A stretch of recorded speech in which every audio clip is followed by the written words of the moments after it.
Welcome to the DoubleACS Daily News.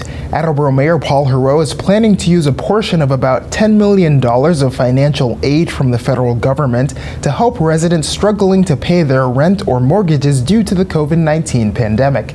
We spoke with him to learn more. So the rental and mortgage assistance program that I'm rolling out in the city is making use of part of the $9.5 million that the city has received so far from the federal government.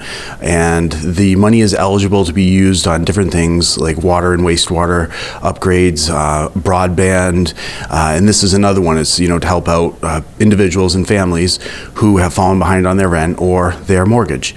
So the plan is to use about $500,000 of this money to just issue out to people, and this would be something that would be issued by a nonprofit in the area.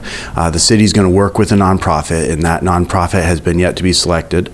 But that money is going to basically be used to get people who are behind on their rent or mortgage to square up with either their landlord if it's rent or the bank if it's a mortgage, because we want people to not feel any sense of economic insecurity that they could otherwise have avoided.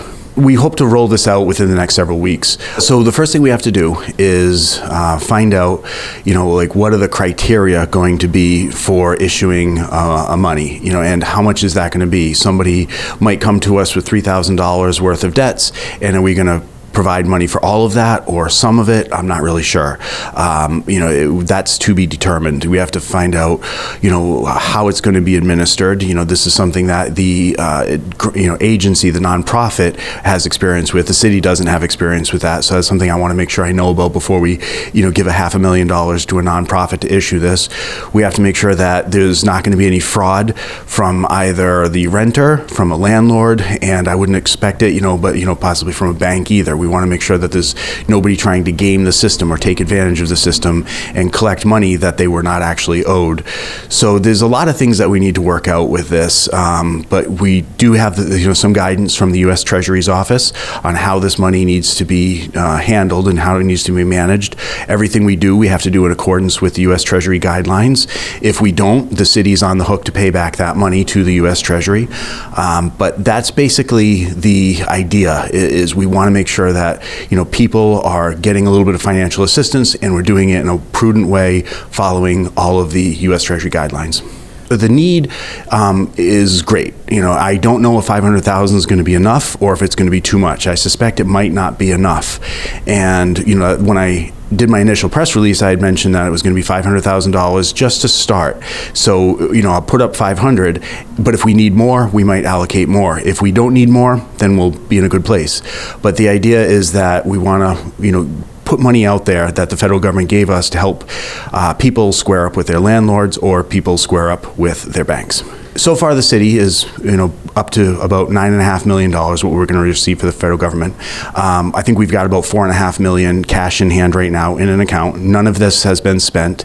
But, like I said, I put aside about $500,000 for rent and mortgage assistance.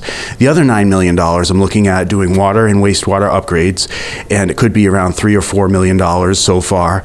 We have the PFAS upgrade that needs to happen. That could be several more $1 million. And so that's going to take a little bit of time to get the engineering specs on that, but that's something we're going to use this money for.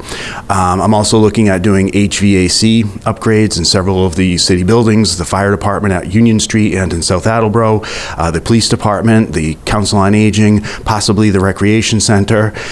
So that's another thing we're going to do with some of this $9.5 million.